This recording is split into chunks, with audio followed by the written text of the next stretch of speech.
हमें महान संतों का आशीर्वाद लेना है। परम आदरणीय जीडी वशिष्ठ साहब।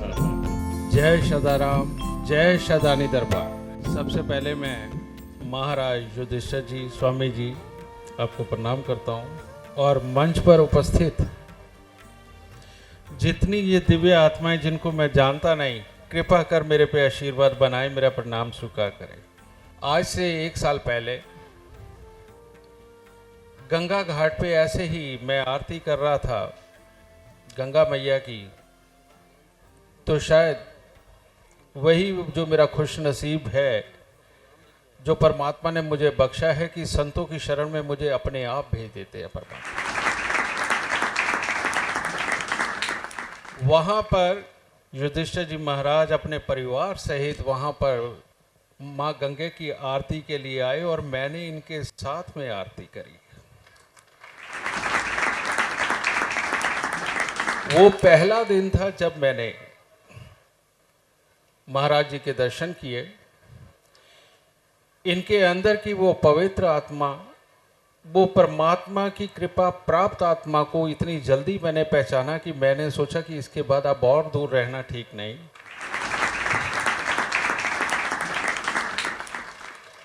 तब वहाँ भीड़ बहुत थी क्योंकि आपके भी श्रद्धालु पाकिस्तान से आए हुए थे और वहाँ पर मेरे भी बहुत सारे चाहने वाले थे, तो उस वक्त तो नहीं मिल पाए, लेकिन पता नहीं महाराज ने मेरे मन की बात कैसे पढ़ ली।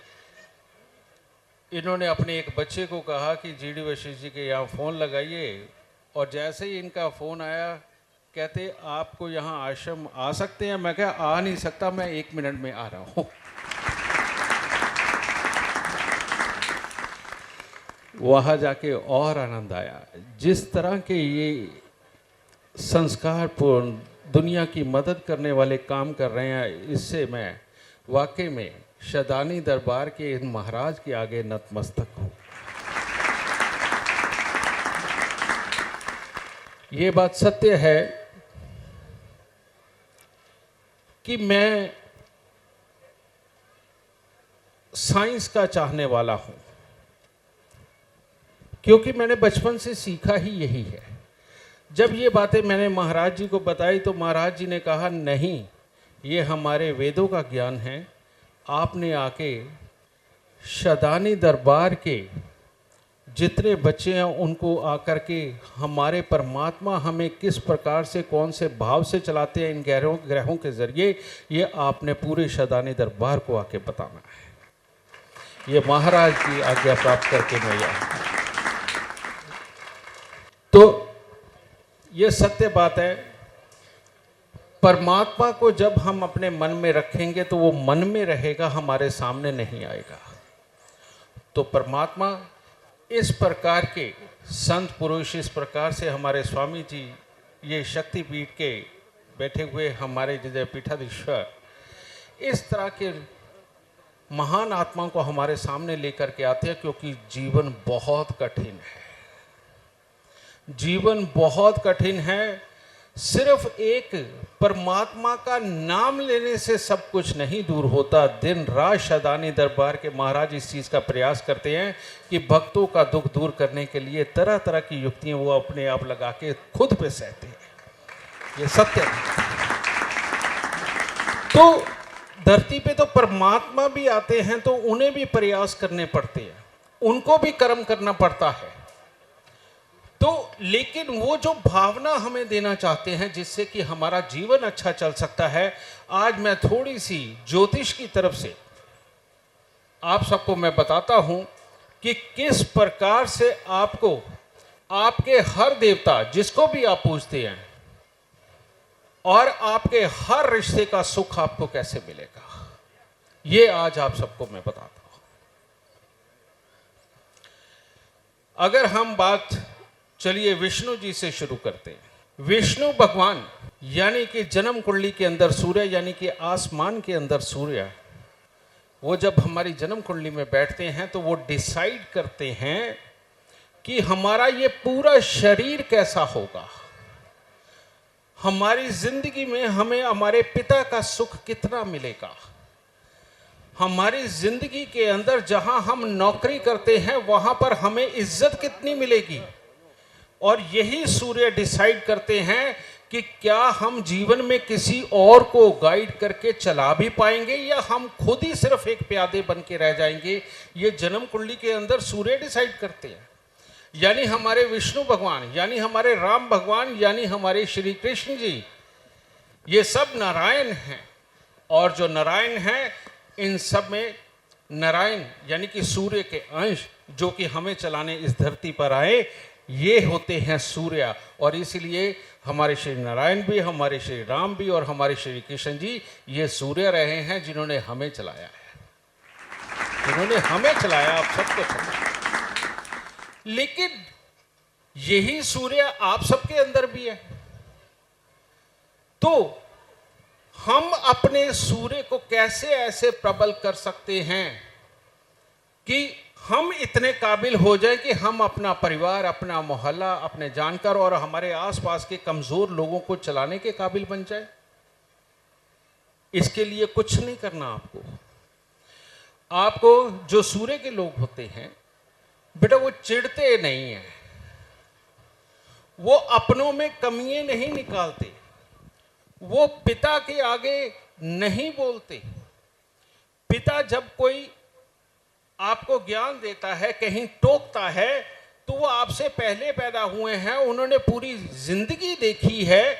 वो आपको ये चाह कर के बताते कि कहीं मेरा बच्चा अभी गलत रास्ते पे ना हो। भले ही बच्चा समझदार हो रहा है, थोड़ी तेजी कर रहा होता है, लेकिन अगर हम पिता की बात को माने, नतमस्तक हों और सबके साथ प्यार से, व्यवहार से, सब्र के साथ चले, तो हमारा सूर्य उच्च का होने लगता है। जन्म कुंडली में वो लाख बेकार बैठा हुआ हो, और ऐसी अवस्था में आप ये समझ लीजिए कि श्रीमन नारायण, श्री कृष्ण जी, श्री राम जी का आशीर्वाद आपको घर बैठे मिल गया। जिस आदमी ने चिढ़ना बंद कर दिया, उसको इनका आशीर्वाद। अब चंद्रमा यानी कि भोलेनाथ, शदानी दरबार पर जिनकी असीम कृपा है भोलेनाथ की। तो शदानी दरबार पे अगर भोलेनाथ की कृपा है, तो अब आपको मैं बताता हूं भोलेनाथ क्या क्या देते हैं।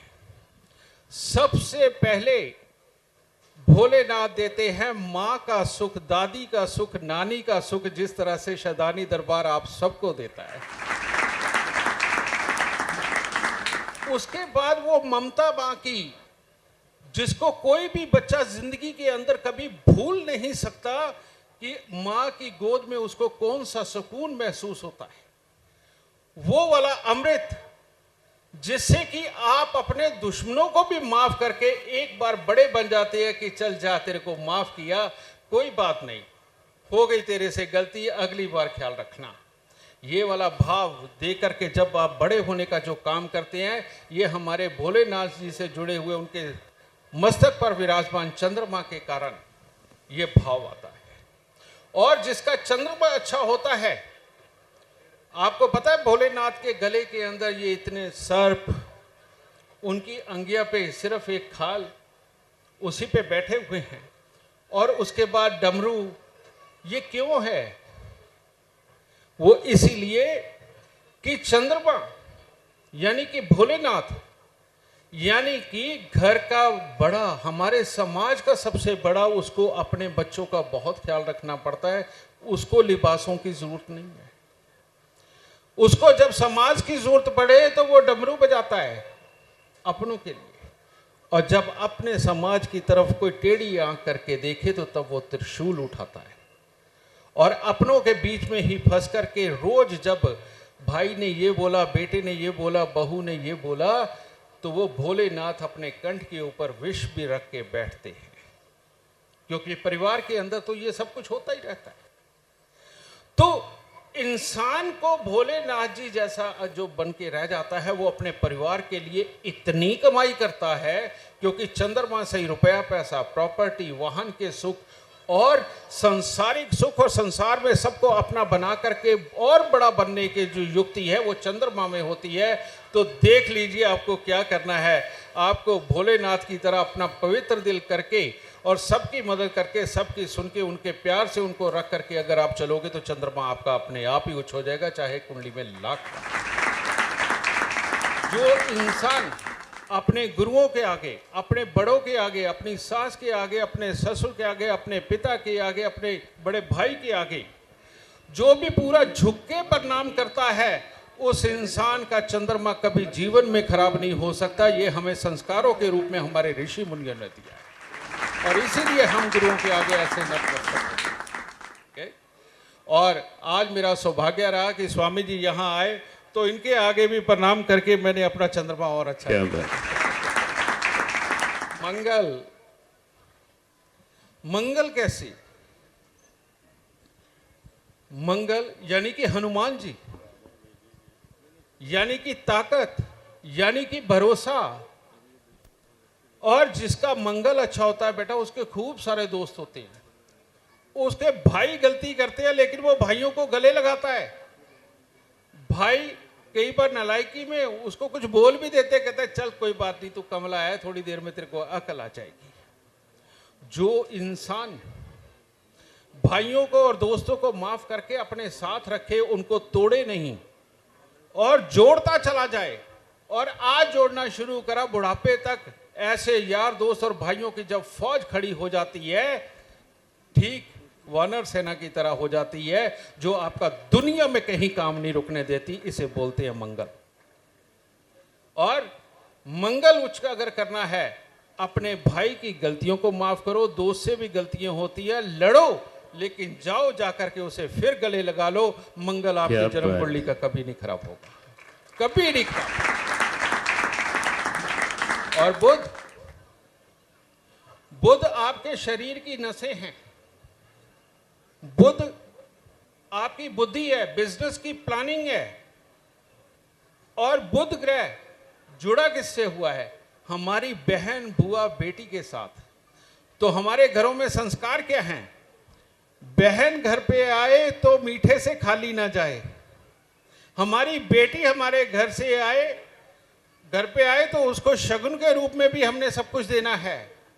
और हमें कन्या पूजन सिखाया जाता है, और ताकि शुरुआत से ही बहन, बुआ, बेटी के लिए श्रद्धा हमारे मन में रहे। और जो इंसान बहन, बुआ, बेटी के लिए श्रद्धा मन में रखता है और कन्या पूजन करता है, उसको माँ दुर्गा का आशीर्वाद कौन सा मिलता है?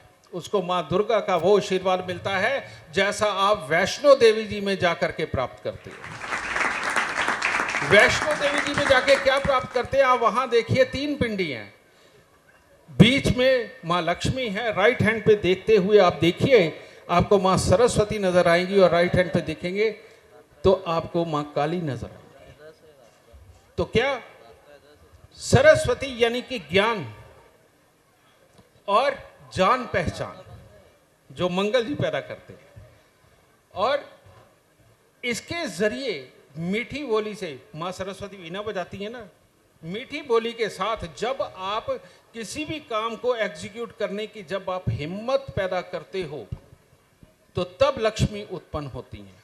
तो इसीलिए 3 देवियां वहां पे है। और इसीलिए जो भी इंसान अपनी बहन, बुआ, बेटी को पूजता रहेगा, उसको देता रहेगा, उसको खुश रखेगा और कन्या पूजन करेगा, उस इंसान को माँ लक्ष्मी की प्राप्ति तभी होगी, तभी होगी, तभी होगी, और तभी घर चलेगा। इसीलिए ये संस्कार हमारे यहाँ हिंदुस्तान में बनाए गए हैं, और हमारे यहाँ हर धर्म और हर पंथ के अंदर ये संस्कार है। तो बृहस्पति देव, बृहस्पति देव यानी कि श्री ब्रह्मा जी, ब्रह्मा जी की पूजा का विधान नहीं है हमारे शास्त्रों में, उसको निषेध किया गया, वो एक वजह है, फिर कभी करेंगे। लेकिन यहां पर जो विराजमान हैं स्टेज के ऊपर, ये सारे ब्रह्मा हैं।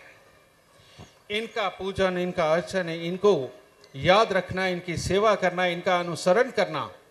जो भी इंसान अपने गुरुओं के आगे झुकता है, बड़ों के आगे झुकता है, स्वामी जी के आगे झुकता है, हमारे पीठाधीश्वरों के आगे झुकता है, बेटा उसकी स्मरण शक्ति बहुत अच्छी हो जाती है, उसकी याद रखने की ताकत बहुत अच्छी हो जाती है। क्योंकि यहां पर आकर के ये जो सहज सहज प्रवचन हैं, जब इनको हम अपने मन में उतारते हैं तो ये ध्यान का काम करते हैं, और जब ये ध्यान का काम करते हैं तो हमारी स्मरण शक्ति विकसित होती है। और जिस इंसान को ज्यादा याद रहने लग गया, वो उसका भूलना बंद हो गया, उसका धंधा कभी नहीं चौपट होता, उसका धंधा कई गुना होता है। इसीलिए गुरुओं के दरबार पे आते रहो, स्मरण शक्ति बढ़ाते रहो और घर में समृद्धि पाते रहो। अब आते हैं शुक्र पे। आप माँ लक्ष्मी के रूप में जानते हैं श्री शुक्र को, और इसके लिए एक और विदित है कि श्री शुक्राचार्य राक्षसों के गुरु। गुरु तो गुरु होते हैं,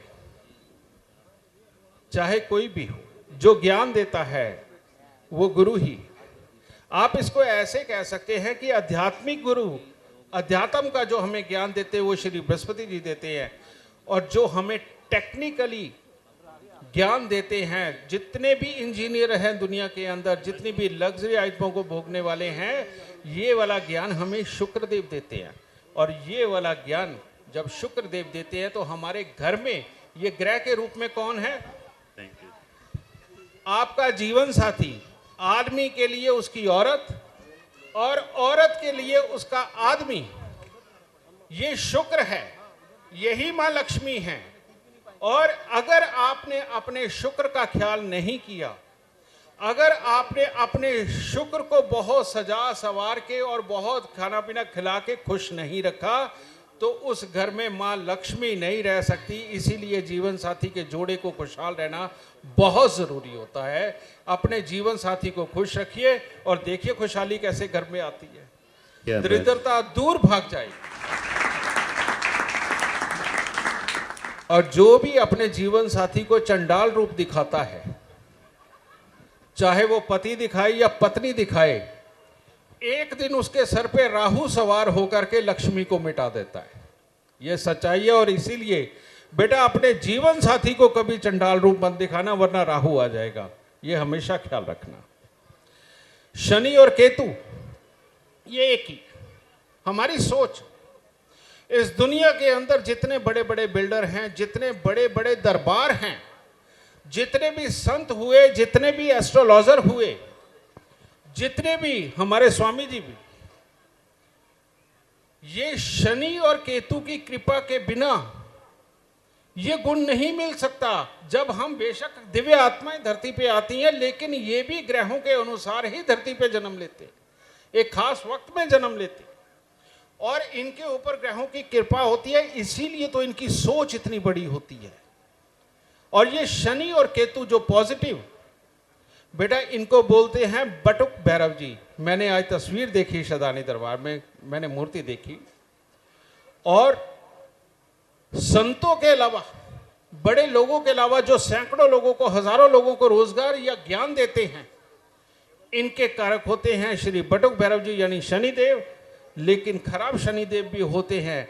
जो लोग त्रस्त हैं, दुखों से त्रस्त हैं, बीमारियों से त्रस्त हैं, जिनके घरों में कलेश रहते हैं, जो एक दूसरे को सुहाते नहीं, अपनों में ही कमी निकालते हैं, इन लोगों को जीवन के अंदर नारियल बादाम का दान देना ही पड़ेगा। इन लोगों को नग पहनने ही पड़ेंगे। इनको शनिदेव पे जाके तेल शराब चढ़ाना ही पड़ेगा। इसके बिना गुजारा नहीं हो सकता, क्योंकि वो बीमार हैं, वो बीमार हैं। और जब तक ये शनि केतु के उपाय नहीं करते, इनको तो परमात्मा भी ढंग से समझ नहीं आता बेटा। तो इनके तो इलाज जरूरी हो जाते हैं, इनके इलाज जरूरी हो जाते हैं। तो इसीलिए अब लास्ट में एक छोटी सी बात, आज आप शदानी दरबार पे आए हैं, यहां आप आए और समृद्ध होने की, वो क्या कहते हैं, ज्ञान ना लेके जाए, ऐसा हो नहीं सकता। समृद्ध होने के लिए हमारे संस्कारों में शुरुआत से ही हमारे बुजुर्गों ने, ऋषियों मुनियों ने एक बहुत बड़ी चीज दी कि जब हम खाना खाते हैं तो पहले 3 ग्रास निकालते हैं। जो गृहिणी होती थी वो घर की पहली रोटी जो तवे पे डालती थी उसको अलग रख लेती थी, वो किसी को खाने को नहीं देती थी। ये संस्कार खो गया। जब से ये संस्कार खोया है तब से सब्र खो गया, और जब से सब्र खोया है सिर्फ एक दौड़ बन गई है कमाने की। कोई आगे रह गया, कोई पीछे रह गया, उसके चक्कर में दुख ही दुख पा रहे हो। अपने घर में बच्चों को ज्ञान देने के लिए, उनका सब अच्छा करने के लिए, आपका परिवार आगे बढ़े, इसके लिए आपको अपनी प्लेट में से 3 ग्रास निकालने हैं और घर की गृहिणी हर रोज घर की जो पहली रोटी बनाएगी सुबह के वक्त में, उस रोटी को अलग निकाल के रखेगी। तो क्या करेगी वो, उसमें से आधी रोटी गाय को, क्योंकि गाय के अंदर वो गुण है जो इस धरती पर किसी और जीव में नहीं है, इसीलिए हम सनातनी उसे गौ माता बोलते हैं। उसके गोबर में भी इतनी ताकत है कि उसके अंदर कभी कीड़ा नहीं पड़ सकता, इसीलिए हमारी रसोइयों के अंदर गोबर का लेप होता आया कि जहां पर कोई कीट पतंगा ना आए। और गऊ के शरीर पर हाथ फेरने से पति पत्नी वाला सुख भोगने की ताकत बढ़ती है, इसलिए हर गृहिणी को गऊ की सेवा बोली जाती है, हर मर्द को गऊ की सेवा बोली जाती है। आप बाहर से 100 दवाइयां खा लीजिए और मात्र 27 दिन गऊ की सेवा करके देख लीजिए, आपके शरीर में से गई हुई जान वापस आ जाएगी। इतनी बड़ी दवाई है हमारी गौ माता के शरीर पे हाथ फेरना। तो बेटा इसीलिए ये आधी रोटी गऊ को, आधी से आधी कुत्ते को। कुत्ता, इसके शरीर में से निकलने वाली स्मेल, कुत्ता दरवेश होता है। हमारे धर्म के अंदर खास तौर पे उसको दरवेश बता करके उसके लिए रोटी का प्रावधान किया गया है, और इसलिए कुत्ते को रोटी देना अपने बाल बच्चों को सुखी रखने जैसा है। जो भी इंसान कुत्ते को रोटी देता है उसके अंदर वफादारी का गुण आता है, और कुत्ते हमारे आसपास मंडराते हमारे बच्चों की बैकबोन को जबरदस्त रखते हैं, उनको एक चालाकी वाला गुण यानी कि तेजी वाला गुण, जिससे कि विचार जल्दी जल्दी अच्छे आ सके, वो गुण हमारे घरों के आसपास मंडरा रहे कुत्ते ये एक ऊर्जा के रूप में हमारे बच्चों को देते हैं। इसीलिए विदेश के बच्चे डिप्रेशन में हैं और हमारे बच्चों के आसपास डिप्रेशन फटकता भी नहीं, क्योंकि हमारे यहाँ दरवेश घूम रहे हैं आसपास, वहाँ कुत्ते नहीं होते, यहाँ होते हैं। और इसीलिए हमारे संस्कारों के अंदर इनको जगह मिली है, इनको रोटी ज़रूर देनी है, इसीलिए कुत्ते को आधी से आधी रोटी ज़रूर दो। और बाकी छोटा टुकड़ा जो बचा है ये आपको किसको देना है, ये देना है कौवे को। क्योंकि आप हमारे संस्कारों में देखो, जब कौवे आके बैठते हैं, हमारे यहाँ श्राद्ध होते हैं तो स्पेशली तौर पे कौवों के लिए भोजन निकलता है, उनको ग्रास दिया जाता है। कहा जाता है कि ये हमारे बुजुर्गों के रूप में आते हैं, और कोई घर पे मेहमान आना हो तो पहले ये आकर के बताते कि तुम्हारे घर पे कोई आ रहा है ना। कौवा धरती पे सबसे चालाक है, वो चालाक नहीं है। अगर हमने इसको अपने बुजुर्ग माना तो नेचुरली बात है, वो कितनी सदियों से उनके अंदर वो गुण है, वो चालाक नहीं, वो समझदार हो गए। तो जब ये आप टुकड़ा कौवे को देने जाते हैं, अपने बड़े बुजुर्गों का एक तरह का आशीर्वाद लेके आते हैं, उसके शरीर में से जो ऊर्जा निकलती है वो आने वाली मुसीबत को भांपने के लिए जो ताकत एक इंसान के अंदर होनी चाहिए वो आपको मिलती है, आपके बच्चों को मिलती है, आपके परिवार को मिलती है। तो इसीलिए आप सोच लीजिए कि घर की पहली रोटी निकाल के आप अपने परिवार को क्या देने जा रहे हैं। इस संस्कार को बचा के रखिए। आपका सनातन बहुत अमीर है, आपका सनातन ये आपको संस्कार नहीं साइंस दे रहा है। बस इतना ही है कि आपको ये संस्कार को साइंस के रूप में क्लैरिफाई करने के लिए कोई नहीं मिले, मैं बार बार आता रहूँगा महाराज का अगर हुक्म हुआ तो ये साइंस आप सबको समझाता रहूँगा। और आप सबको ये गर्व होना चाहिए कि हम सनातनी हैं, यानी हम साइंटिस्ट हैं। क्या बात है, हम सच पे विश्व गुरु रहे हैं। आने वाला थोड़ा सा समय और है, हम पूरे विश्व को ये दिखा देंगे कि हम विश्व गुरु थे, हैं और आगे बनेंगे। और इसके बीच में हमारे महाराज जितनी कोशिश कर रहे हैं, हमारे स्वामी जी जितनी कोशिश कर रहे हैं, हमारे पीठाधीश्वर जितनी कोशिश कर रहे हैं, एक दिन अब जरूर चमकेगा। एक आखिरी में बात, जिस चीज के लिए मैं पिछले 35 साल से 18-18 घंटे काम करता रहा, वो चीज पिछले साल महाराज युधिष्ठिर जी से मिलने के बाद, इनका आशीर्वाद लेने के बाद इस साल के अंदर मेरी वो संपूर्ण हुई। ये शदानी दरबार का आशीर्वाद है, इन संतों का आशीर्वाद है। और ये ऐसी चीज है, अभी 15-20 दिन बाद मैं ये पूरी दुनिया को देने जा रहा हूं। और सिर्फ यही नहीं, इसको दुनिया की 95 भाषा के अंदर मैं इसे ट्रांसलेट करवा करके सारी दुनिया को देने जा रहा हूं, जिसमें कि 850 करोड़ लोगों के बारे में हम सोच रहे जो दुनिया के अंदर है। और ये काम मेरे को करने के लिए प्रेरित करते हैं ऐसे संत, और जिसके अंदर मेरे को कामयाबी भी मिली है। और थोड़ी देर ठहरिए, आपके किसी बच्चे के लिए आपको ये नहीं सोचना पड़ेगा कि ये कौन सी लाइन में जाए, आपको ये नहीं सोचना पड़ेगा ये दुख कब दूर होगा, आपको ये नहीं सोचना पड़ेगा कि कहीं मैं अंधी गलियों में तो नहीं भटक रहा। ये काम तो मैं पहले से भी करता आया हूँ, लेकिन आज से 15-20 दिन बाद जो आपको मिलने जा रहा है मेरे यहाँ से aiastrologer.com से या AI एस्ट्रोलॉजर ऐप से, ये वो नॉलेज होगी जो पूरी दुनिया अपना सुख और दुख का विवरण यहाँ से लेंगी।